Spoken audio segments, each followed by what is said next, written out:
Ó Senhor Deus, como é maravilhoso nós pegarmos do melhor que nós temos e entregar para o Senhor, do melhor dos talentos, do melhor daquilo que nós somos. Essa noite nós chegamos aqui mais uma vez, Senhor, para ouvir a sua voz, ouvir a sua instrução, ouvir também, Senhor, a sua repreensão para nós, se temos andado em caminhos que não são seus caminhos. Estamos aqui para nos encontrar uns com os outros. Tem sido tão bom, Senhor, estar aqui juntos assim, que às vezes temos vontade que esse tempo não acabe mais. Queremos pedir, Senhor, que o Senhor perpetue isso no nosso coração, na nossa vida, durante a semana. Possamos repartir com os nossos amigos, nossos familiares. E nesse momento, Senhor, coloco diante do Senhor o meu coração, a minha alma. Que o Senhor purifique os meus lábios, minha mente, meu coração, para transmitir diretamente a sua palavra para essas pessoas que aqui chegaram. Em nome de Jesus. Amém. Que bom que você veio aqui de novo. Esse aqui é o melhor lugar do mundo. E o porquê você já sabe. Por quê mesmo? Como é que é? Aqui é a casa de Deus. E é impossível a gente ir à casa de Deus sem se encontrar, sem ter um encontro com o dono da casa. E é isso que a gente veio fazer essa noite, ter um encontro com o dono da casa. E se a casa de Deus, o dono da casa é Ele próprio, né? Que maravilha, que gostoso. Bom, hoje eu quero começar de um jeito diferente. Nós vamos fazer o seguinte, eu vou fazer uma sabatina com vocês, tá? Tá? Então tá bom. Vamos ver se vocês estão afiados. Se bem que a minha sabatina é tão fácil porque ela é prova com cola, né? Porque eu vou botando as respostas tudo ali, ó. Eu vou perguntando, mas eu vou demorar um pouquinho para pôr a resposta, tá? E vamos começar fazendo uma pergunta bem interessante. E eu queria que você olhasse ali para a tela e queria que lá aparecesse a coisa. Isso aí. Vamos lá. Vamos começar perguntando: Antigo Testamento ou Novo Testamento, qual dos dois é mais eficaz para transmitir para nós a história da salvação da raça humana através do Senhor Jesus Cristo? Ou seja, a história da graça de Jesus. Eu encontro melhor no Antigo ou no Novo Testamento? Quem acha no Novo, levanta a mão. Quem acha no Antigo, levanta a mão. Quem acha nos dois, levanta a mão. Uau, que maravilha. É, isso mesmo. Você está afiado na coisa. Nos dois. E eu quero dizer para você o seguinte: nessa noite, nós vamos ter assim...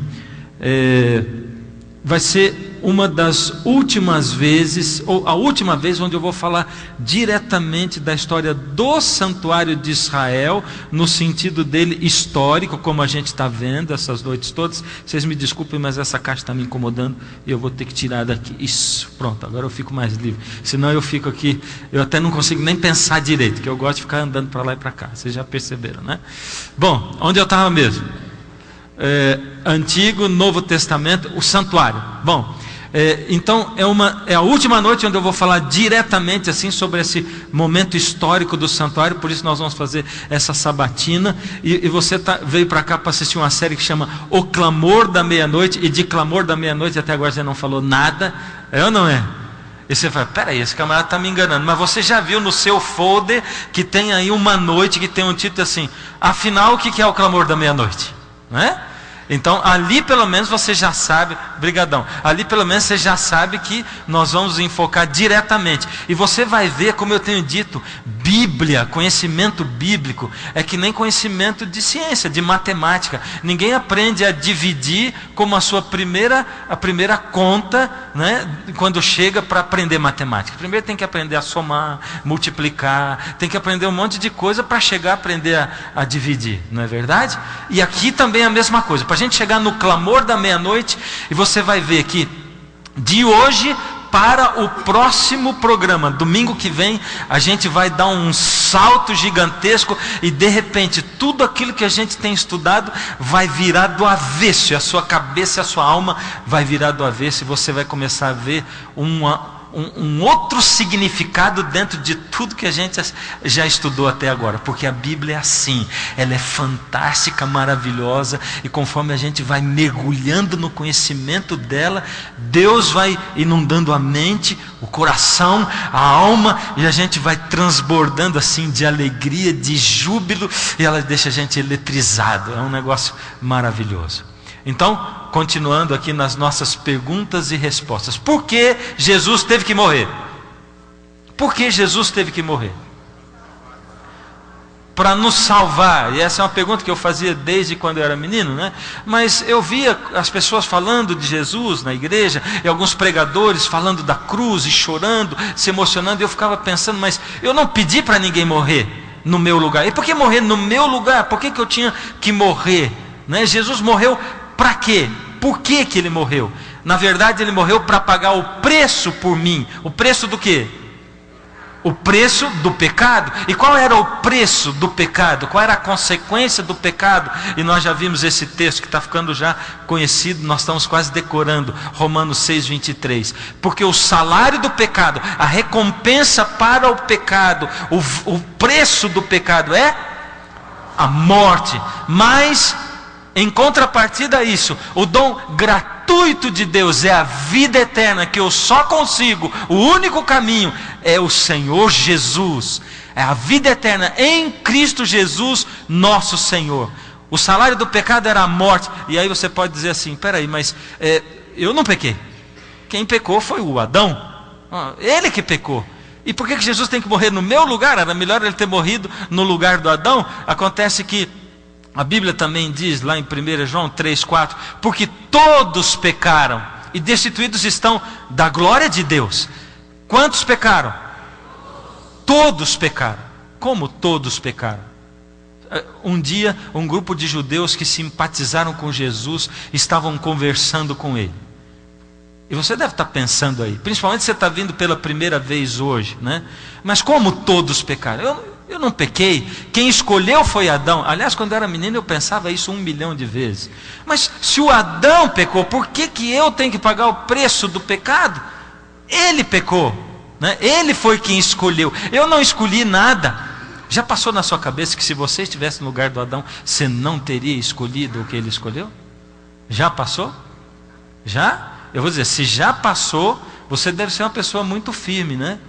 Porque eu vou dizer para você que às vezes eu sou tentado a trocar uma paçoquinha pelo reino dos céus, ou o reino do céu por uma paçoquinha. Você entende o que eu estou falando ou não?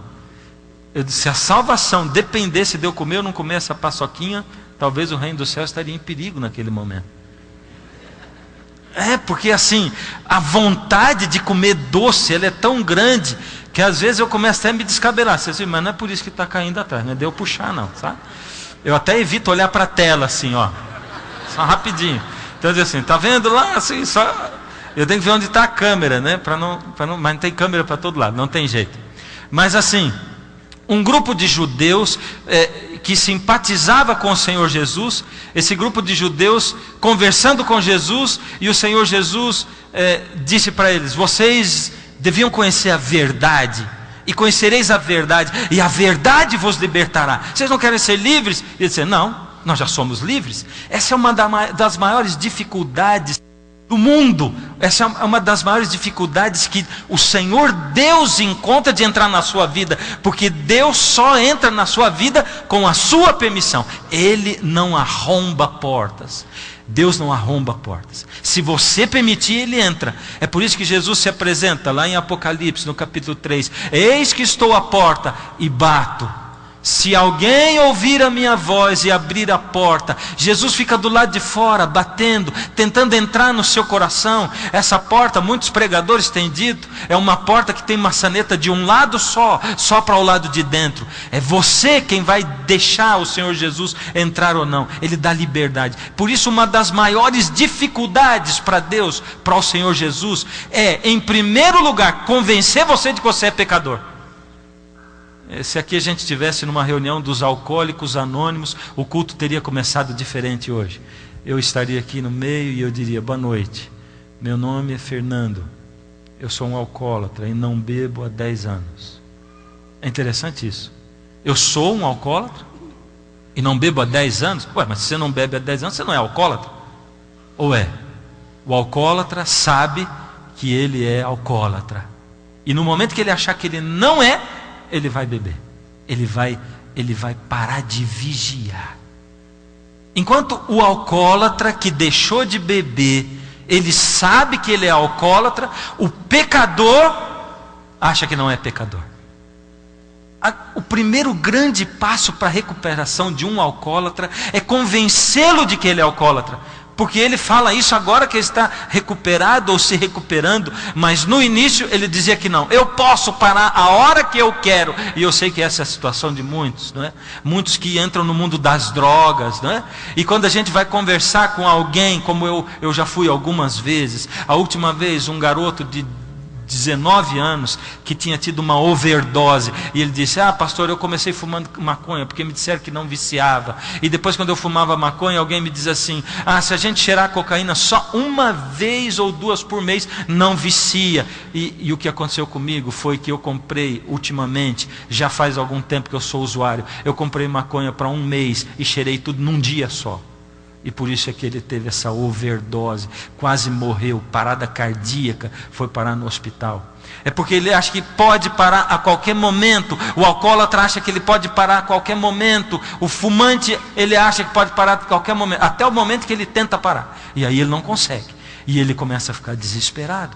O pecador acha que não é pecador, que ele está vivendo a vida normal, que está tudo bem, que está tudo certo, que está tudo legal. E Jesus disse para aquele grupo de judeus, ele diz assim: todo aquele que pratica o pecado é escravo do pecado. Em 1 João 3,4, todo aquele que pratica o pecado também transgride a lei, porque pecado é transgressão da lei. São os dois lados do pecado. Pecado é transgressão da lei. Mentiu, pecou. Não respeitou pai e mãe, pecou. Fofocou, pecou. Você é pecador ou não é? Com a fofoca eu derrubei todo mundo, tenho certeza. É ou não é? Ato pecaminoso, transgredir a lei. A outra questão do pecado é a minha situação pecaminosa. Eu nasço nesse mundo pecador, como diz o texto: todos pecaram, destituídos estão da glória de Deus. Eu nasço pecador. Uma criancinha, um bebezinho nasce pecador. Sim ou não? Sim?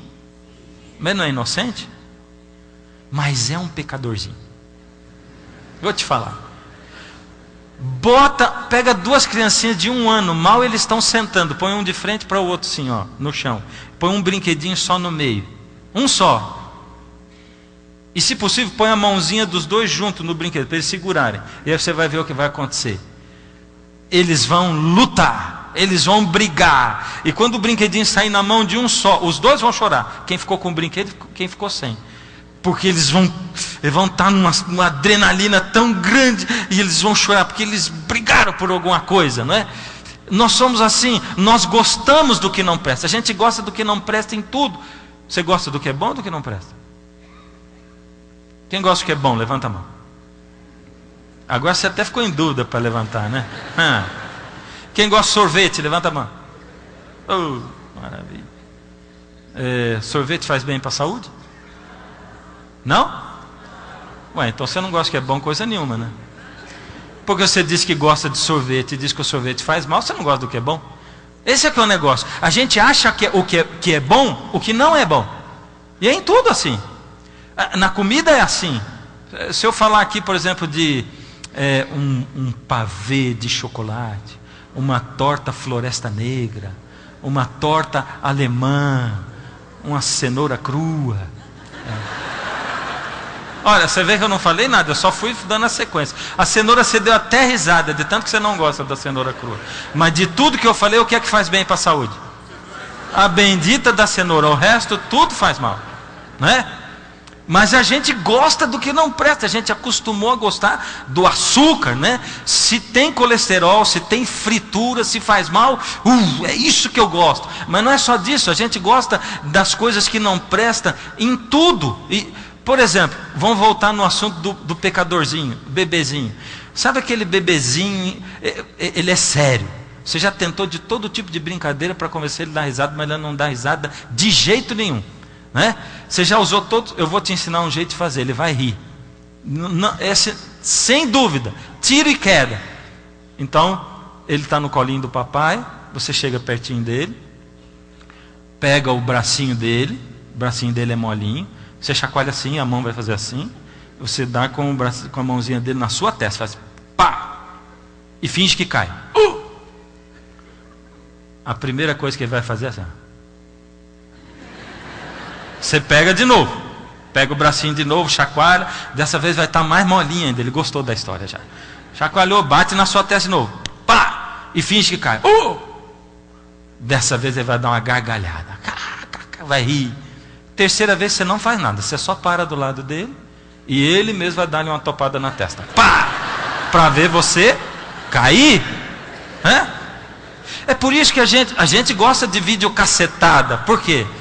Porque quanto pior o tombo, e se for uma sequência de tombo assim, a gente perde o fôlego. Você nunca perdeu o fôlego vendo o povo levar tombo na rua? Eu sei de gente aqui dentro que se estiver andando dois na rua e um cair, o outro ao invés de ajudar, senta do lado para dar risada. É verdade. Agora, é porque é engraçado. É engraçado ou não é? É muito engraçado. Mas você nunca parou para perguntar assim, por que eu gosto tanto de rir da desgraça alheia? É interessante. É porque eu gosto de me divertir com aquilo que não presta. Em tudo. Eu gosto de comer o que não presta. Eu me divirto com o que não presta. É por isso que a programação da TV não presta. É uma porcaria. Então, a emissora A diz assim, nosso horário das 7 baixou a audiência. A novela está fraca. O que nós vamos fazer? E alguém diz assim, tem que pôr um monte de porcaria aí. Lixo. E eles põem lixo. Aí a audiência sobe. A emissora B diz assim, a gente que estava ganhando na audiência da emissora A, no horário das 7, um monte de lixo na novela, subiu a audiência, o que nós vamos fazer na nossa novela? E alguém diz, só tem um jeito, vamos pôr um lixão. Eles põem um lixão, e a audiência vai toda para lá, e a outra faz assim, nós não fazemos nem novela, vamos fazer o quê? Vamos fazer um programa cheio de porcaria, de palavrão, um lixãozão, e vai tudo para lá, e às vezes surge um programa assim, numa emissora desconhecida, e a audiência vai toda para lá, porque a gente gosta de se divertir com o que não presta, e quanto mais lixo a gente olha, mais lixo tem dentro da cabeça da gente, dentro do corpo da gente, a gente come mais lixo, a gente se diverte com lixo, o nosso pensamento é lixo e as nossas atitudes também são lixo. Cada vez mais, aí desestrutura a família, desestrutura a sociedade toda. Pecado é transgressão da lei, mas pecado também é a minha condição, a minha natureza. Eu nasço nesse mundo gostando do que não presta. Existe uma guerra dentro de mim. Paulo descreve essa guerra quando ele diz assim, miserável homem que eu sou, quem me livrará desse meu corpo que me leva para a morte? Porque o bem que eu quero fazer eu não faço, mas o mal que eu não quero fazer é isso que eu vivo fazendo. Ou essa não é a sua história? Você nunca prometeu que você vai emagrecer no ano que vem? Nunca prometeu que você vai estudar mais no ano que vem? A gente vive prometendo para si mesmo e se decepcionamos conosco mesmos. Eu me animei, mas vamos voltar para a sabatina. Hoje eu vou ser durão com vocês aí. Vamos lá. Desde quando existe a lei? A lei de Deus. Desde quando? Desde quando? Desde a eternidade. Muito bem. Desde sempre. E como é que eu tenho uma base bíblica para isso? João 8,44, Jesus diz assim, para aquele grupo que estava gostando, ele falou assim, vocês vão conhecer a verdade vai libertar vocês, porque quem comete pecado é escravo do pecado. E eles diziam, nós não somos pecadores, vocês são escravos do pecado, comete pecado, é escravo do pecado. Jesus diz, vós sois do diabo, que é vosso pai, e quereis satisfazer-lhe os desejos. Ele foi homicida desde o princípio. O diabo foi homicida desde o princípio. Desde o princípio, é lá antes, quando não existia nada, na eternidade. Ele foi homicida. Homicida é quem? É quem mata. E se é homicida, ele está enquadrado na quebra de um mandamento, do mandamento que diz: não matarás. Desde o princípio. Se desde o princípio ele era homicida, é porque tinha uma lei para julgá-lo e torná-lo homicida, declará-lo homicida, e jamais se firmou na verdade, porque nele não há verdade. Quando ele profere mentira, fala do que lhe é próprio, porque ele é mentiroso e pai da mentira. Opa, mentira, esse é um outro mandamento. É o mandamento que diz o quê? Não dirás falso testemunho contra o teu próximo. Não dirás falso testemunho. Ou seja, ali está dizendo, Jesus está dizendo que Satanás, no princípio, na eternidade, ele já quebrava o 6º mandamento e também o 9º mandamento. Uau. Agora eu tenho uma pergunta para fazer, vocês não vão saber responder essa. Onde nós tomamos conhecimento de como o pecado entrou nesse mundo aqui? Onde? Sim. Mas onde que eu vou saber a história do Éden? Na Bíblia, mas dentro da Bíblia, que tem 66 livros, onde exatamente? Aí, pronto, nós chegamos lá, fomos tateando, né? Aonde que foi então? No Gênesis, através do relato do Gênesis. Uau, só no Gênesis, presta atenção nisso. Para eu saber que o pecado entrou no mundo, eu tenho que ler o Gênesis. E quando eu fico sabendo que o pecado entrou no mundo, eu fico sabendo que existe uma saída para o pecado, porque alguém pagou o preço do pecado por mim, e esse alguém foi Jesus. Então, o cordeiro que estava ali no Gênesis indicava Jesus. Eu vou fazer uma pausa, depois vocês me lembram onde eu parei. Alguém perguntou, dentre as dúvidas, perguntou assim: porque o pastor pregou semana passada que Adão chamava os filhos dele e que eles confessavam o pecado na cabeça do cordeiro, né? Baseado aonde eu leio isso na Bíblia? Bom, eu leio na Bíblia. Você se lembra? Você que está aqui desde o do primeiro culto. Eu leio na Bíblia, em Gênesis, que quando Adão pecou, Deus trouxe para Adão um cordeiro. Adão matou o cordeiro. E que desse cordeiro Deus fez para Adão vestimentas de pele de cordeiro.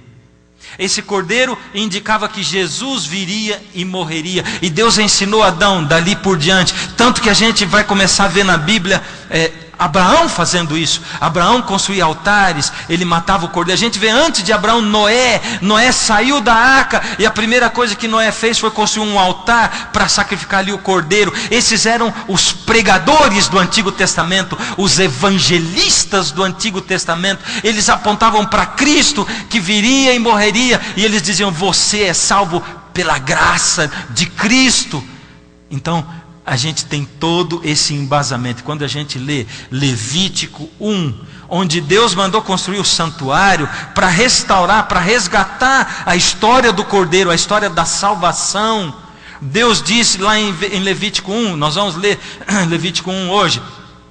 Deus diz assim: o pecador vai trazer o cordeiro no santuário, e ali ele vai colocar a mão sobre a cabeça do cordeiro, e ele vai orar. Deus estava restaurando. O povo de Deus tinha ficado escravo no Egito e já não sacrificava mais o cordeiro. Deus estava restaurando o evangelho do Antigo Testamento. Deus diz: o pecador coloca a mão na cabeça do cordeiro, confessa o seu pecado. Vamos resgatar o que era feito antes, desde a criação, desde que o pecado entrou no mundo. E depois ele mesmo mata o cordeiro, e o sacerdote vai levar o sangue para dentro do santuário. Então, baseado em tudo isso, agora peraí, lá em Gênesis eu fico sabendo de que o pecado entrou no mundo. Eu fico sabendo que a única saída para o pecado é o Senhor Jesus Cristo. Ele me dá salvação porque Ele morre no meu lugar. E eu fico sabendo que eu preciso de um Salvador. Tudo isso em Gênesis. Interessante. Então eu posso encontrar todo o Evangelho em Gênesis? O que você acha? Encontro sim ou não? Eu encontro uma figura do Evangelho. Como eu disse para vocês, eu tenho dito, a revelação é progressiva. Deus vai revelando, a verdade é a mesma, mas Ele vai revelando um pouquinho dela aqui, aí passa um tempo, mais um pouquinho, e mais um pouquinho, mas aí você diz assim, tá, mas você está falando de Gênesis, que é importante, mas eu não consigo engolir a tal da história da cobra falante, que falou com a mulher, e que convenceu ela de pecar, eu não consigo, isso está no Gênesis, isso é a história da carochinha, eu não consigo entender isso. Pois eu vou te dizer um negócio, tem gente que está tentando misturar ciência falsa, pretensa ciência com Bíblia. Misturar como? Eu vou dizer para você, a ciência verdadeira, a ciência foi criada por Deus, Deus é o cientista, Ele é o grande cientista, Ele é o Criador. Por isso, a ciência verdadeira, ela está de acordo com a Bíblia, ela anda de braços dados com a Bíblia, com o conhecimento que Deus exterioriza na Bíblia. O que não dá certo é tentar juntar evolucionismo e teorias evolucionistas com a Bíblia, porque tem gente, tem igrejas, líderes religiosos dizendo assim, não, tá bom, os cientistas... Não se prova evolucionismo cientificamente. Tenho falado isso para você desde o primeiro culto. Não se prova cientificamente o evolucionismo. Se provasse, era só publicar no primeiro jornal e a religião estava toda destruída. Mas não se prova e não vão provar nunca, porque o homem não evoluiu, não apareceu de uma explosão cósmica. É impossível isso ter acontecido. Para acreditar nisso tem que ter uma fé tamanho de um bonde, e para acreditar na Bíblia tem que ter fé também. E Deus coloca diante de você, escolhe, ou você acredita na Bíblia ou no evolucionismo, no que eles estão falando. Agora, para acreditar na Bíblia, não dá para pegar o que alguns estão fazendo e dizer assim, não, peraí, vamos pegar o que é o evolucionismo. Não, tem coisa na Bíblia que é verdadeira, que é literal, mas tem coisa que não é. A gente fica só com o que é, e o que não é a gente joga fora. Quem é digno de dizer para você o que é e o que não é? Ou para mim, ou a Bíblia é toda inspirada por Deus, como diz lá em Timóteo, porque toda a Escritura é divinamente inspirada. Ou ela é toda inspirada, ou eu não vou acreditar em nada, porque eu não vou acreditar se o Antônio, se o José, se o Manuel, se esse ou aquele pastor ou líder religioso de qualquer religião disser para mim, isso é de Deus e aquilo não é. Eu não vou acreditar em gente. Ou eu acredito num Deus que escreveu um livro no qual eu posso acreditar, porque Ele escreveu esse livro e manteve o livro até hoje. Ou eu não vou acreditar em Deus, porque se Ele não pôde manter o livro intacto até hoje, Ele não é digno da minha confiança também. Eu tenho que acreditar no pacote todo. Eu vou dizer para você, sem a história da cobra falante, nós não temos o pecado.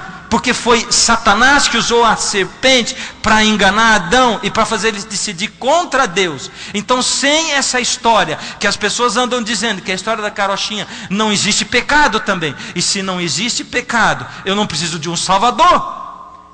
E se eu não preciso de um Salvador, eu também não preciso de Cristo. Agora eu quero te fazer uma pergunta. Sabe qual é o livro da Bíblia que o evolucionismo mais ataca? Qual é? É Gênesis. É por isso que eles dizem que é a história da carochinha. É por isso que eles dizem que a história da cobra falante não dá para engolir. Porque na hora que destruir Gênesis, destrói toda a Bíblia. Porque sem o Gênesis o pecado não entrou no mundo. E sem a serpente enganando Eva não tem pecado. E sem pecado não tem Salvador. E sem Salvador não tem Jesus também. E eu não preciso de Jesus. É por isso que o inimigo mantém os olhos dele e a atenção dele e o foco dele direcionados para o Gênesis, o meu livro predileto da Bíblia. Porque ali estão as grandes revelações. Por isso o primeiro evangelho do Antigo Testamento foi o...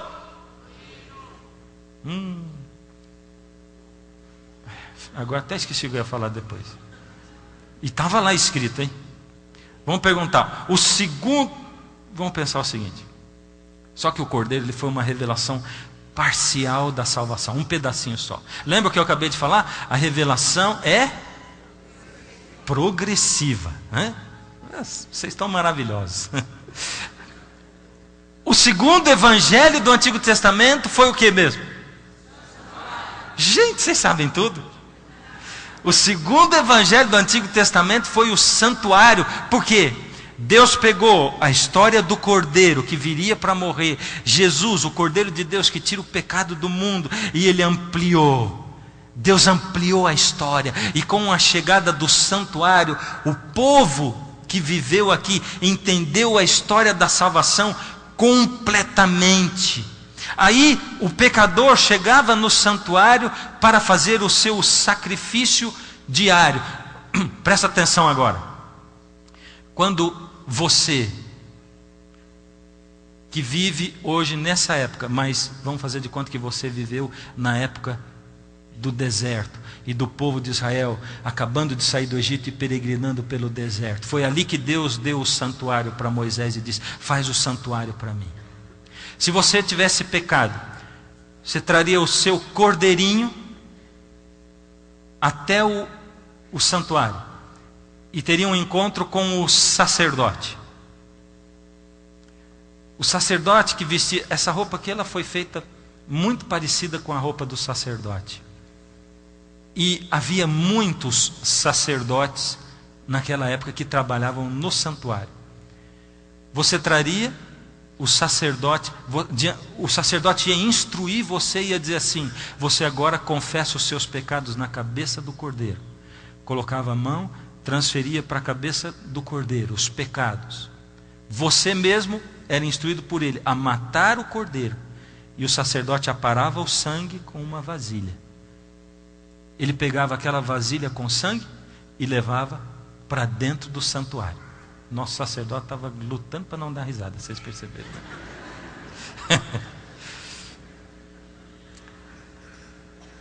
Agora, ele levava o sangue, aquele sangue simbólico.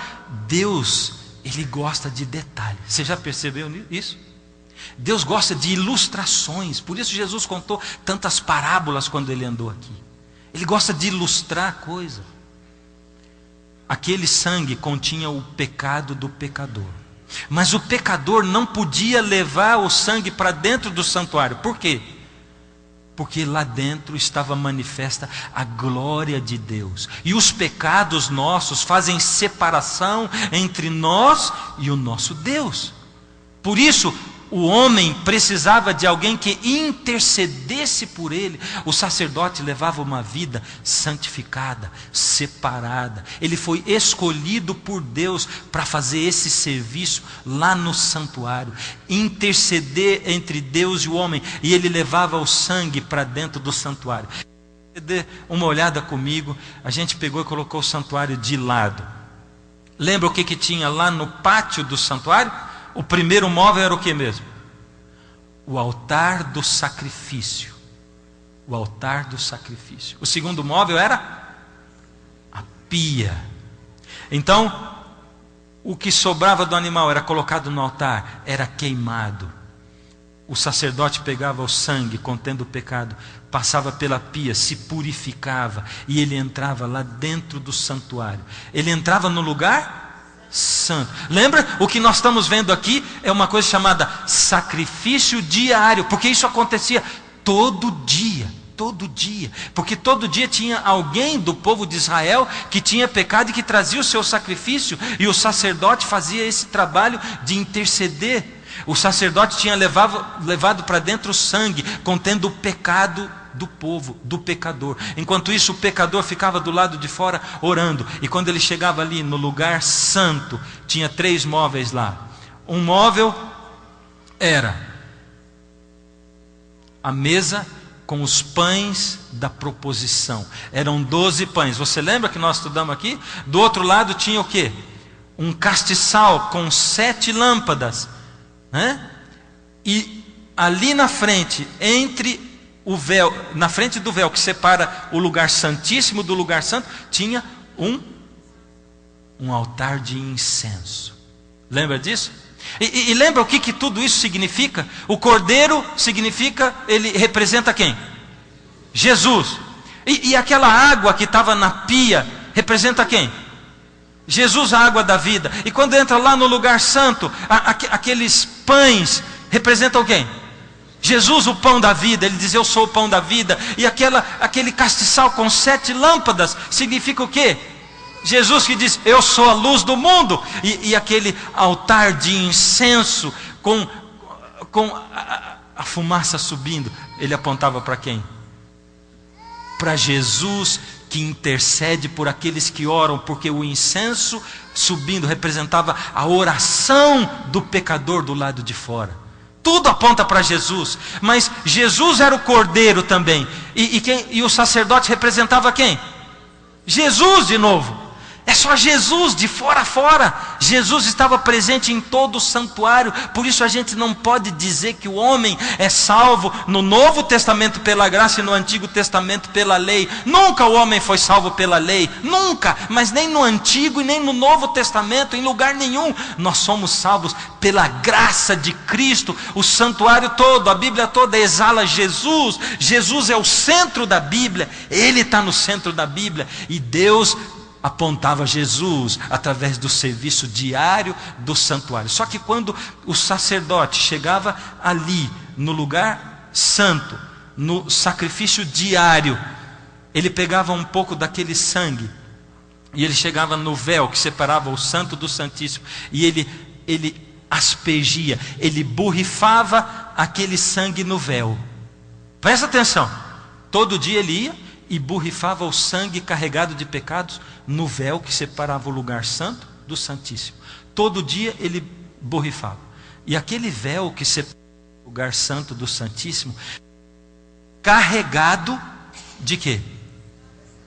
Cheio de pecados. Por isso, durante o ano, o santuário ia se enchendo de pecados. O ano inteiro. O pecado saía do pecador e passava para o santuário. E ele ia ficando carregado de pecados. Agora veja.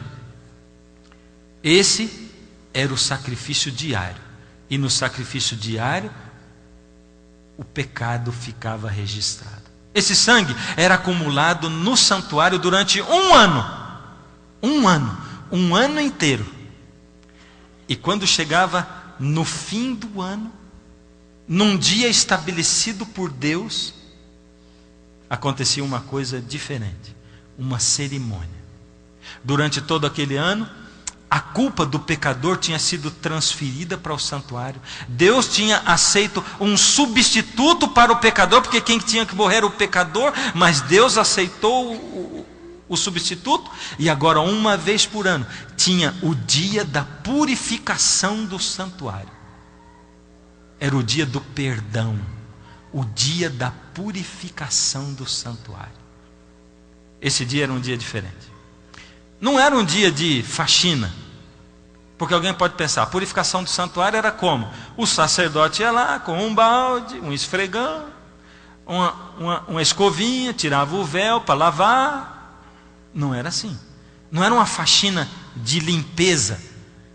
O dia da purificação do santuário era o dia em que Deus ia tirar os pecados do povo que estavam acumulados no santuário.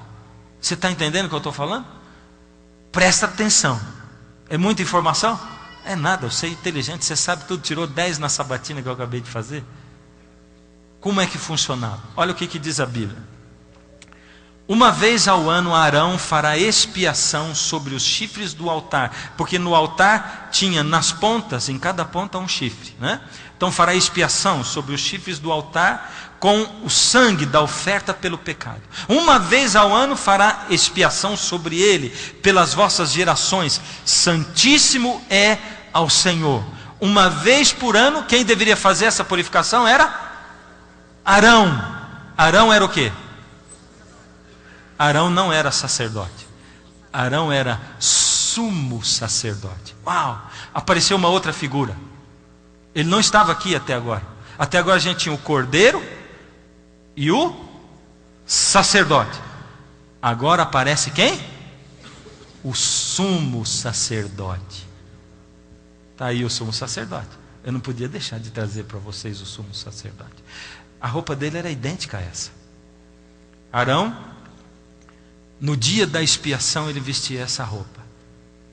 Essa roupa tinha sido dada por Deus, mostrada por Deus, nos mínimos detalhes, detalhes. Tudo que acontecia no santuário era assim. Cada detalhe da roupa dele. Ele trazia no peito, isso que se chamava o peitoral, 12 pedras, significando as 12 tribos de Israel. Estavam todos incluídos aqui. E as pedras Urim e Tumim. Você pode perceber que na orla da veste iam campainhas. E romãs intercalando as campainhas. Por quê? Muito obrigado.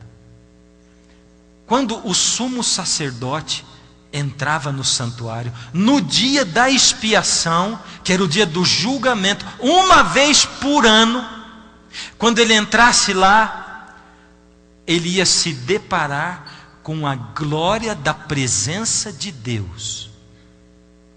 Bom, se ele tivesse algum pecado na vida dele, ele entraria e ali mesmo ele seria fulminado, ele morreria. A campainha era para o povo ficar ouvindo do lado de fora o movimento e saber se ele ainda estava vivo. E o sumo sacerdote entrava para dentro do santuário levando uma corda amarrada na sua perna. Caso ele morresse lá dentro, ninguém podia entrar para tirá-lo de lá.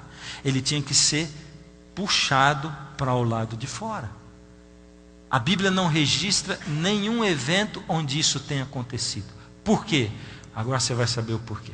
De novo, a revelação é progressiva. E quem será que o sumo sacerdote representa? Jesus! O sumo sacerdote também representa Jesus. Vamos pensar. A primeira lição: eu sou pecador. E a saída, a salvação para mim está onde? Em Jesus. Eu é que tenho poder para me salvar? Enquanto os livros de autoajuda vivem dizendo para você: olhe para você mesmo, conhece-te a ti mesmo, olha para você, vê a força que tem em você, existe um Deus dentro de você. Não. Enquanto isso, a Bíblia diz: olha para fora de você, a salvação está fora de você, no Cordeiro de Deus que tira o pecado do mundo. A saída, a salvação para você não está dentro de você. A salvação não custa nada, ela é de graça também. Em qualquer outra religião, você vai encontrar gente querendo pagar o preço do pecado, gente querendo fazer promessa, gente querendo fazer caridade, gente querendo fazer por merecer. E Deus diz assim: a salvação é de graça, você confia em mim, eu sou o bom pastor, eu dou a vida pelas minhas ovelhas, eu cuido de você. No dia do julgamento era dia de entrar dentro do lugar santíssimo. Você quer conhecer como é que era o lugar santíssimo? Então vamos assistir ali o lugar santíssimo. Vamos entrar no lugar santíssimo e ver como é que era lá dentro. Entrando pelo pátio, pelo lugar santo e agora o santíssimo. A arca do concerto, os querubins em cima, a tampa se abria e dentro da arca, a tábua dos 10 mandamentos, que foram escritos pelo dedo de Deus, uma vasilhinha ali com o maná, que Deus mandou recolher no deserto, e a vara de Arão, que floresceu, e que Arão, junto com Moisés, quando ele foi tirar o povo de Israel. Percebeu o que tinha lá dentro? Quando Deus falou com Moisés sobre o monte, Deus deu um monte de leis, inclusive as leis de ordenança que eram para o funcionamento do santuário. E Deus deu também a lei dos 10 mandamentos. Eram 2 tipos de lei diferentes, mas Deus deu outras leis também. Deus deu lei para o povo dirigir o país, eram leis civis. Mas Deus fez uma diferenciação entre essas leis. Deus pediu para colocar a lei dos 10 mandamentos dentro da arca. Ela estava dentro da arca, no lugar mais santo, o lugar santíssimo. A tábua dos 10 mandamentos estava lá. Em cima da arca tinha uma tampa com os querubins, você lembra? Ela é chamada na Bíblia de propiciatório. E Deus se manifestava através de uma luz que se chamava Shekinah.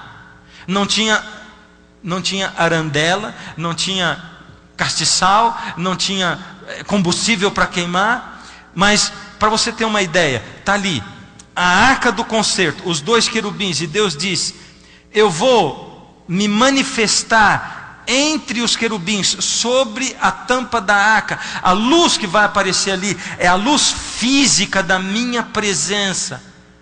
Ou seja, Deus diz assim: eu vou me manifestar ali no santuário, no lugar santíssimo, e o sacerdote, ao chegar ali, ele vai deparar com uma luz, que é a luz da minha presença. Por isso é que o altar de incenso ficava no véu que separava o lugar santo do santíssimo, porque aquela fumaça subia, passava por cima do véu que separava os dois, e aquela fumaça enchia o lugar santo e o santíssimo também, e aquela fumaça servia para ocultar, para amenizar a luz da presença de Deus do sumo sacerdote, para que ele não tivesse a sua visão ofuscada. Era tremenda a presença do Senhor. A arca do concerto é chamada na Bíblia de o trono de Deus. Salmo 99 diz assim, verso 1: reina o Senhor, tremam os povos, ele está entronizado acima dos querubins, abale-se a terra. Aí você pode dizer: mas como é que você sabe que esse texto está falando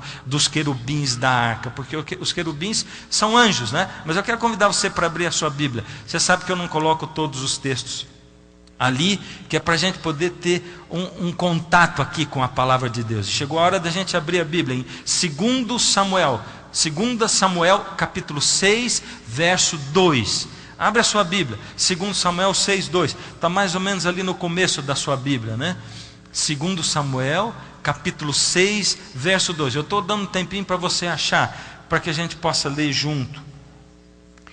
Olha só como é que reina o Senhor sobre a terra, o seu trono está acima dos querubins. Olha por que a arca é chamada o trono de Deus. Aqui confirma que ele está falando dos querubins da arca.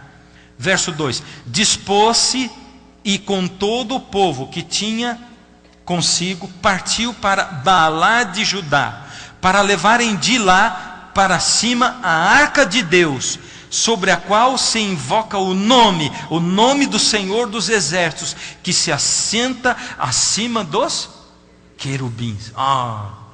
Deus se assenta acima dos querubins. E o outro texto diz assim, que ali está o trono de Deus, que se assenta acima dos querubins. A arca é chamada de o trono de Deus. Ou seja, ali no santuário havia a presença de Deus viva de duas maneiras. Quer ver a presença de Deus viva de duas maneiras? A primeira maneira era pela Shekinah, a luz da presença de Deus, a presença física de Deus. Deus estava no santuário, se manifestando ao homem. E a segunda maneira pela qual Deus se manifestava era através da sua lei, porque a lei é a expressão do caráter de Deus. Quer saber como é que é Deus? Olha para a lei. Deus não mente, Deus não rouba, Deus não engana, Deus honra as pessoas. O Senhor Deus é perfeito. A lei é a expressão do caráter de Deus. Deus não mata, Deus não assassina. E alguém pode dizer: mas eu não sou assassino também. Tem gente matando sem saber que está matando, né?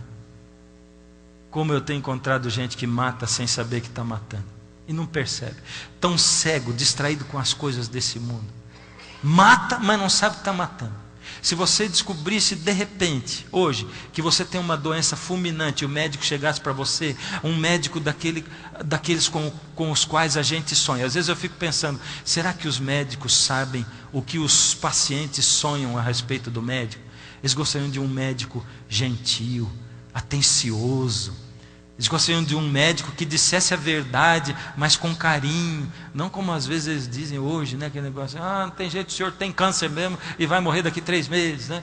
Então, mas vem um médico e diz assim: olha, puxa, ele faz todo, é carinhoso. E ele diz assim: olha, a sua doença é assim, e está marcado assim, sabe? Pelo que eu vejo aí, está marcado no seu exame. O senhor vai morrer daqui uns 3 meses no máximo. Mas eu queria dizer para o senhor que eu pensei muito no seu caso. Eu não queria que o senhor morresse assim. Eu queria amenizar a sua morte. Eu pensei: como a gente vai fazer? Eu combinei aqui com a minha equipe médica. O senhor não morrer, não ir desse mundo assim de uma hora para outra, daqui 3 meses, tão duro. Nós vamos fazer o seguinte: o senhor, hoje, antes do senhor sair daqui ainda, nós vamos amputar as suas 2 pernas. E o senhor não morre de uma vez, o senhor vai morrer aos pouquinhos. Depois daqui 1 mês mais ou menos, a gente amputa os 2 braços. E quando faltar 1 mês ali, vamos dizer assim, aí a gente amputa a sua cabeça. É a última coisa que vai faltar, não tem mais nada. É para o senhor não sofrer muito. Não tem nem sentido o que eu estou falando, né? Porque sofre muito mais assim do que morrer de uma vez, é ou não é? E a gente tem matado as pessoas aos poucos. A gente não mata com uma arma, a gente mata com palavras, aos pouquinhos. Quando você, marido, ofende a sua mulher, porque quando a razão foge, quando você não consegue argumentar com ela, você fica com uma impressão nítida de que a força bruta e o grito e as palavras ásperas vão fazer ela se convencer, entre aspas. Então você mata aos poucos. Quando você diz, você é uma burra, eu não amo você, será que você nunca percebeu isso? Você não me satisfaz, você é feia. Sabe? Você não serve para nada, você só toma o meu dinheiro. Você mata aos poucos os seus filhos quando você diz isso para sua mulher. Você casal, vocês matam os filhos de vocês quando vocês se ofendem mutuamente. Tem gente matando crianças aos poucos com palavras dizendo, será que não entra na sua cabeça? Você é um inútil. Você não serve para nada. Você mata a fé de uma criança quando você diz assim, Deus vai ficar muito triste com o que você está fazendo. Jesus não gosta de criança que faz isso. Você está matando Jesus no coração dela. Não é assim que você ensina uma criança a amar Jesus, colocando Jesus naquilo que você quer inventar na cabeça dela. É amando a criança, é estudando a cabecinha da criança. Se a sua criança, ela não está incluindo você nos planos dela, está faltando alguma coisa. Uma vez, quando meu menino mais novo tinha 6 anos, eu acho que ele nem sabe disso. Uma vez a gente estava no almoço em casa, e eu era pastor de uma igreja, envolvido demais com o meu trabalho, me doando demais e correndo demais para todo lado. E uma vez na hora do almoço, meu menino, antes de ir para a escola, trouxe um desenho e deu para minha esposa. Diz, mãe, o desenho que eu fiz na escola, a professora pediu para eu fazer. Ela pediu para fazer o quê? Pediu para eu desenhar a coisa que eu mais amo. E quem que está aqui? Porque criança, quando faz um desenho, muitas vezes você tem que perguntar, o que você desenhou? Aqui está o Lucas, irmão dele, o Gabriel, o outro irmão dele, e está você. E aqui está a Pink, que era a cadelinha. Mas eu não estava lá. Eu tive que sair dali para ir chorar. Quando eu ouvi ele dizer que ele desenhou as coisas que ele mais ama e que eu não estava no desenho dele. E eu tive que tomar uma atitude na minha vida. Eu tive que dar mais tempo para o meu filho. E eu deixava os outros 2 de lado, muitas vezes assim, vem aqui, vamos brincar. Brincar de quê? Vamos brincar de boneco. Eu odeio brincar de boneco. Sabe o que é pegar 2 coisinhas assim? Amigo, tudo bem, amigo? Vamos, amigo. Mas eu tinha que brincar de boneco, que é a coisa que ele mais gostava de brincar. Eu tinha que falar de amigo com ele. E passou um pouquinho de tempo, e ele corria para o meu colo, brincava comigo, e a gente se tornou amigo. Não mata Deus no coração do seu filho. Interpreta as atitudes dele. Se ele está sendo muito agressivo, está faltando alguma coisa na vida dele. Está faltando atenção, está faltando sentar no chão, está faltando viver com ele. Não adianta mandar ele fazer, vai viver com ele. A lei de Deus é a expressão do caráter de Deus. Agora veja, quando um sacerdote, uma vez por ano, no dia da expiação, o dia do juízo, ele tinha que entrar dentro do lugar santíssimo, para poder se encontrar com Deus uma vez por ano. Esse sumo sacerdote fazia uma preparação rígida da vida dele. Sabe o que ele fazia? Ele fazia uma purificação total da vida dele. Mas não era só com ele, era com ele e com o povo. O povo se preparava, porque se tivesse algum pecado não confessado no meio do povo de Israel, Deus iria acusar nas pedras Urim e Tumim, e o sacerdote ia ter que voltar, o povo ia ter que confessar o pecado. Ali estavam as 12 tribos, porque Deus ia indicar em qual tribo estava o pecado. Deus leva a sério esse negócio de confessar o pecado. Deus leva a sério esse negócio de você saber que é pecador, se convencer, dizer, Deus, eu sou pecador, eu sou um miserável, porque eu sou do pior tipo de pecador, eu gosto do pecado, eu me divirto com o pecado, e muitas vezes, Deus, eu troco a vida eterna por um site na internet, muitas vezes eu troco a vida eterna por uma cama que não é a cama da minha esposa, eu troco, Senhor, por algumas figuras pornográficas, eu troco a salvação por essas coisas sujas, imundas, Deus, eu troco por coisas que eu enfio na minha cabeça e que eu sei que não prestam, eu troco por um site de bate-papo, eu estou correspondendo com um homem que não é o meu marido, eu estou alimentando pensamentos na minha cabeça, Deus, eu sou do pior tipo de pecador, porque eu gosto do pecado. Deus leva a sério a confissão do pecado e o abandono do pecado, porque com Deus não existe esse negócio de eu fui batizado, fui salvo por Jesus, uma vez salvo, salvo para sempre. Não existe isso com Jesus. A gente tem que renovar o conserto, porque você não vai dizer assim para sua mulher: bom, você não espera que eu seja fiel para você a vida inteira, não é? A gente se casou, tudo bem, eu te amo, você me ama, mas aí cada um tem suas aventuras particulares. Não é assim que a gente faz no casamento. Um espera que o outro seja fiel. Deus espera que você também seja fiel por toda a vida, por todo sempre. Ele leva a sério esse negócio de purificar a vida. Por isso o povo se purificava. Só que o sacerdote, o sumo sacerdote, saía de casa 10 dias antes do dia da expiação, do dia do julgamento, o dia da purificação, o dia do juízo. 10 dias antes, para purificar, ele purificava tudo. O povo purificava, e o sacerdote também purificava a casa deles. Eles purificavam também o corpo deles, o que eles comiam. Eles tiravam coisas que faziam mal da saúde. Eles purificavam a roupa deles, eles purificavam a comida deles, eles purificavam a mente deles. E se o santuário está ali para ensinar coisas para você e para mim, Deus está dizendo: por misericórdia, filho, eu preciso que você hoje entre num trabalho de purificação da sua casa. Purifique a sua roupa, purifique a sua mente, purifique o seu corpo. Eu disse outro dia aqui para a minha igreja, eu vou ter que dizer para você que você já está se tornando aqui membro da minha igreja. A gente está tão junto aqui, nós estamos congregando juntos, você já está se tornando parte dessa igreja. Cuidado com aquilo que você come, com aquilo que você vê, cuidado com aquilo que você toca, cuidado com o lixo desse mundo. Não enfia dentro de você, não põe dentro da sua família, dos seus filhos. Cuidado com a roupa que você usa. Lamentavelmente a gente ouve o pessoal dizendo assim na TV, em todos os lugares: essa roupa é lindíssima, muito sensual. Sensual quer dizer o quê? Está querendo dizer que chama atenção para as formas do seu corpo. É isso que está dizendo. Então, uma vez, um rapaz que estava começando a frequentar minha igreja, vindo do mundão, ele diz assim: pastor, você não tem uma outra igreja onde você é pastor aqui por perto? Eu disse: tenho. Por quê? Eu estou precisando de ir congregar em outra igreja. Pois, mas essa igreja tem tanto jovem, você é jovem, a outra igreja não tem tanto jovem. Pastor, eu preciso uma igreja onde o povo se vista melhor.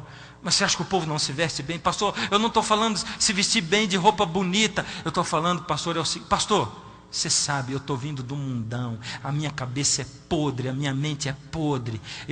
Pastor, eu só vivo na gandaia, e eu estou lutando, eu estou orando, eu estou procurando me santificar, me separar para Deus, pastor. Mas tem aqui dentro dessa igreja umas garotas que elas usam umas roupas que quando eu venho aqui para adorar a Deus, para tentar sair do mundão, eu não consigo olhar para outra coisa a não ser para o corpo delas. Eu preciso de um lugar onde as pessoas se vistam de um jeito que eu consiga olhar Deus e não as pessoas. Você está competindo com Deus na vida das pessoas. Você está entendendo? E aí você: mas então não vou poder usar nada. Você acha que não vai poder usar nada? Por misericórdia. E eu disse, eu vou repetir aqui: cuidado com as ênsias. Entendeu não? Transparências, aderências e ausências. Cuidado.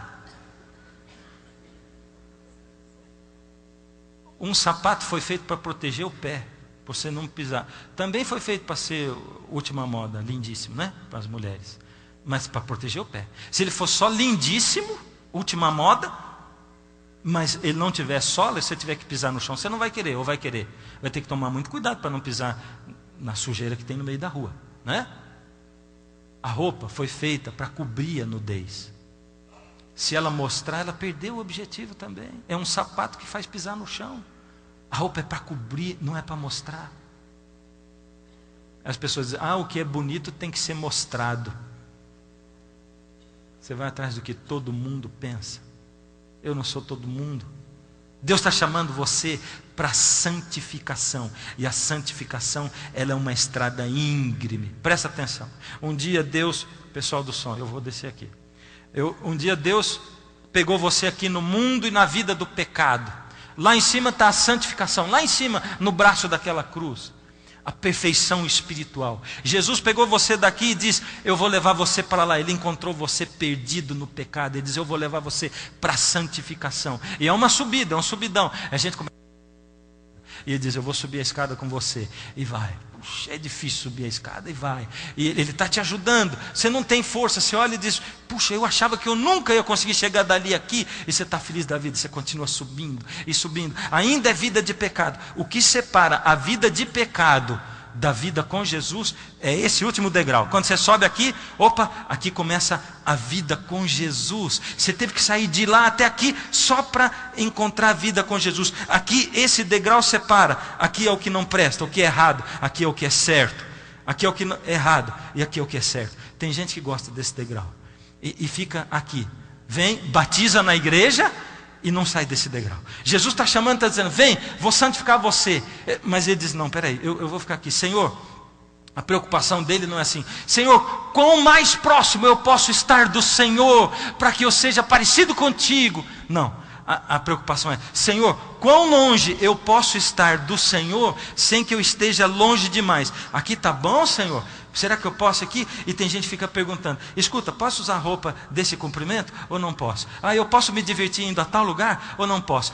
Eu posso comer tal coisa ou eu não posso? E as pessoas ficam indecisas, dá trabalho para pastor ficar perguntando, pode ou não pode? Pode ou não pode? Posso essa música? Não posso aquela música? Para com isso, sai daqui. Você está preocupado em ficar longe de Deus, longe o suficiente, sem cair no pecado de novo? A sua preocupação tem que ser para lá, Senhor, com mais próximo. Eu sei que o Senhor me chamou para ser Moisés, o Senhor me chamou para ser Abraão, Isaac, Jacó, o Senhor me chamou para ser Ruth, para ser Esther nesse mundo, o Senhor me chamou para santificar a minha vida, para dedicar a minha vida ao Senhor. Tem gente conformado com a vida medíocre, quer ficar perto do pecado, quer ficar perto do mundo, quer viver a vida na igreja olhando para o mundo. Para de olhar para o mundo, vai olhar para Deus, para a santificação. Deus fez você, criou você e Ele dotou você do seu espírito para que você possa crescer na vida com Ele,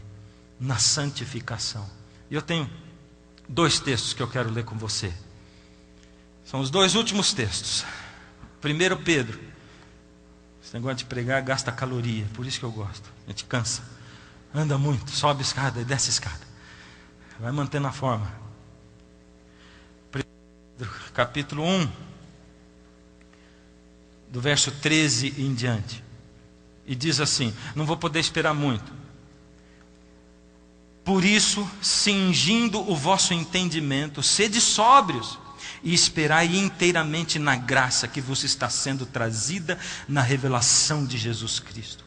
Como filhos da obediência, não vos amoldeis às paixões que tinhais anteriormente na vossa ignorância. Pelo contrário, segundo é santo aquele que vos chamou, tornai-vos santos também vós mesmos em todo o vosso procedimento. Porque está escrito, sede santos, porque eu sou santo.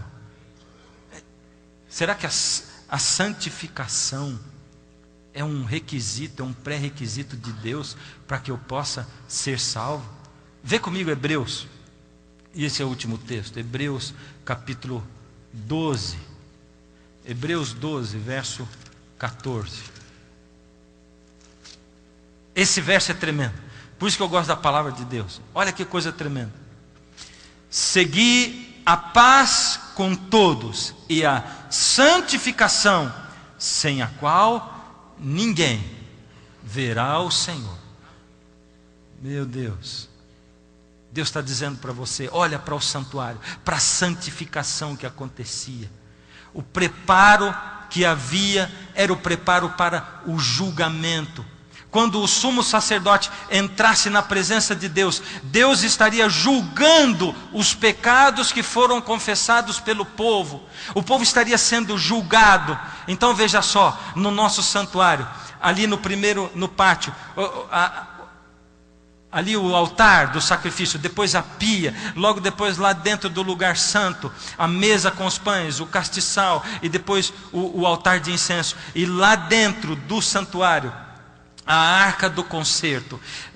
A primeira parte, o pátio, significa o sacrifício de Jesus. A segunda parte, o lugar santo, significa a intercessão do sacerdote. E a terceira parte significa o juízo. O juízo, Deus está julgando o seu povo no santuário. Jesus e a sua graça estão por todos os lados. E é o que nós podemos ver. Presta atenção nisso agora. Vamos de helicóptero por cima do santuário agora. Vem comigo. Nós estamos de helicóptero. Nós estamos chegando perto do santuário. Eu mandei tirar a tenda de cima do santuário. E nós vamos dar uma olhada como se fosse a planta do santuário, só, de helicóptero. Presta atenção. E daqui de cima a gente consegue ver os móveis do santuário. E eles estavam dispostos em formato de cruz. A cruz de Jesus. Deus não faz nada por acaso, queridos. Deus previu. Deus planejou. Deus aponta para a cruz desde o Antigo Testamento. Sabe o que significa cruz em grego?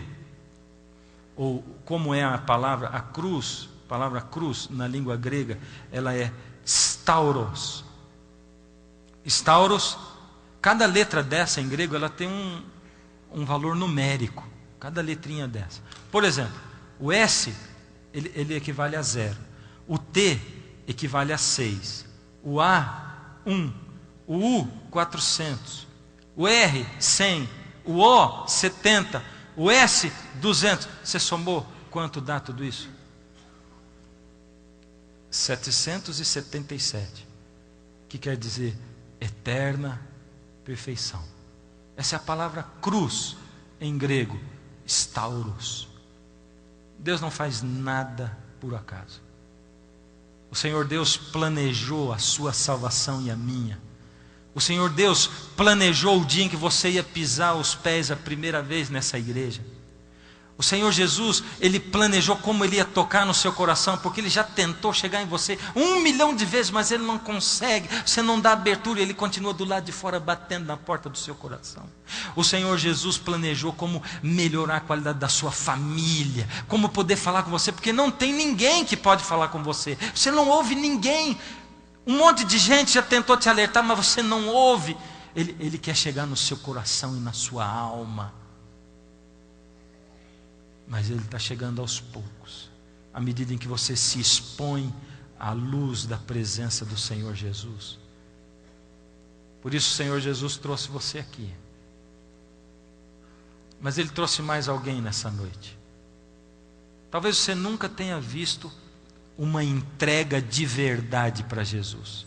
A gente tem preenchido o nosso cartão de apelo a cada noite. Ele é um pedido de namoro que Jesus faz para você. E Jesus está pedindo você em namoro já há 5 domingos. Mas Jesus tem pedido a outros em casamento. E você vai ver hoje uma cerimônia batismal aqui na nossa igreja. Você pode acompanhar pela tela. Hoje, alguém vai entregar o coração ao Senhor Jesus. Ele estava dizendo para mim que ele andou por muitos lugares e que agora há pouco tempo ele tem se sentido completo, pleno, cheio da presença de Deus. E hoje ele está querendo declarar diante de todos nós e diante do céu a quem ele pertence. Hoje, diante de todos nós, ele vai dizer assim: Senhor, de hoje em diante eu decido, eu escolho quem é o Senhor da minha vida. De hoje em diante eu declaro diante de todo o universo,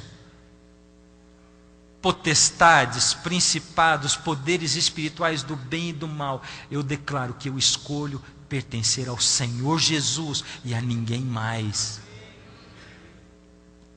E assim, juntamente ali com o pastor Eduardo,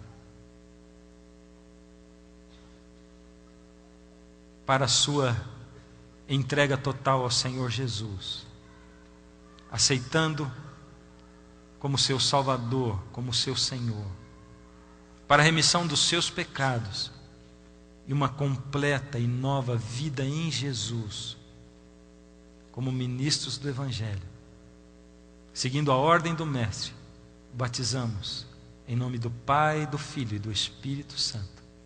Amém.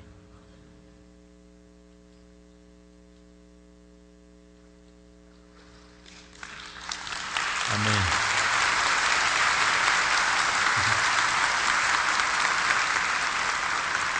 Foi desse jeito que um dia João Batista recebeu o Senhor Jesus no Rio Jordão.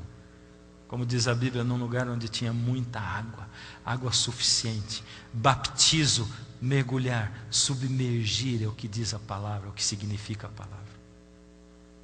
Eu queria convidar você para pegar o seu cartão. Minha decisão. Está dentro do seu envelope? Pega. E aqui está escrito assim: confesso que estou decepcionado comigo mesmo. E se você está decepcionado com você mesmo, como eu, você vai pôr um X aqui. Decido aceitar a Jesus como o meu sumo sacerdote e com seu poder subir a escada da santificação a cada dia, através do poder do Senhor Jesus que intercede por mim no lugar santíssimo do santuário. Aí você vai pôr o seu nome. Eu estou escrevendo aqui, Fernando. E eu vou cantar a última música. Ela é aguda, eu vou tentar cantar na verdade.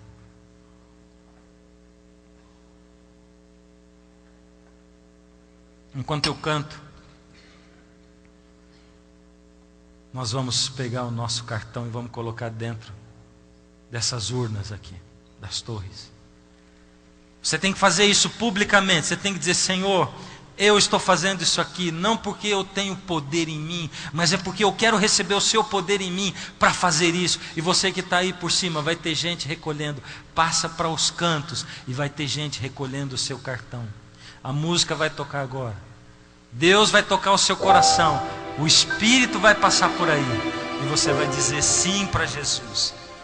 Vai pegar e vai dizer: Senhor, hoje eu não estou descendo as águas, mas hoje eu estou fechando o meu concerto com o Senhor. É isso que eu vou fazer. Toma, Jesus, o meu cartão. Toma a minha vida também enquanto eu faço isso. Ninguém tem poder para ser santo. Jesus tem.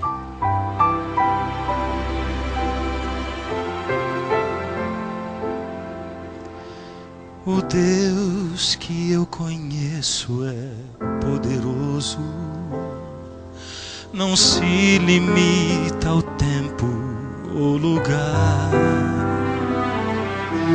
Conhece o final desde o princípio, não teve um início, não vai ter um maior que o universo, habita um coração igual. Sua justiça é o seu perdão. De um modo misterioso se fez homem. Na sua graça tenho salvação.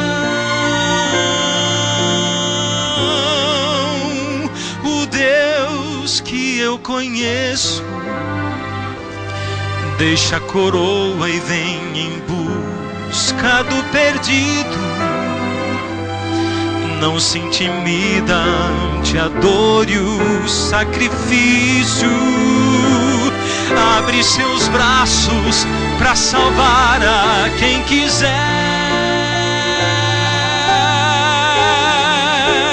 O Deus que eu conheço faria tudo outra vez se precisasse. Foi mais além do que alguém imaginasse, pois bem maior que a sua glória, o seu amor.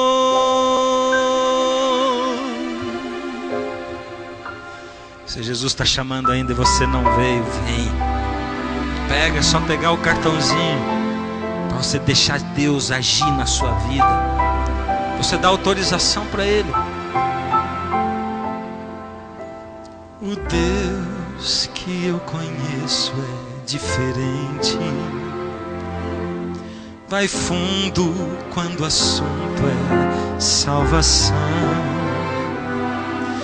Entrega a própria vida pelos filhos, morrendo pendurado numa rude cruz. Maior que o universo habita um coração, igual sua justiça é o seu perdão. De um modo misterioso se fez homem, na sua graça tenho salvação. O Deus que eu conheço deixa a coroa e vem em busca do perdido. Não se intimida ante a dor e o sacrifício. Abre seus braços para salvar a quem quiser. O Deus que eu conheço faria tudo outra vez se precisasse. Foi mais além do que alguém imaginasse, pois bem maior que a sua glória, o seu amor.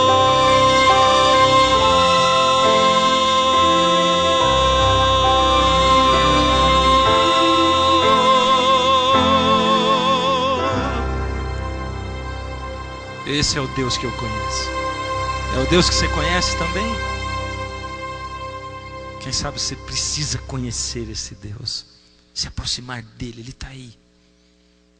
É esse Deus pessoal, Deus do Antônio, do Carlos, da Patrícia, da Maria, Deus do Fernando.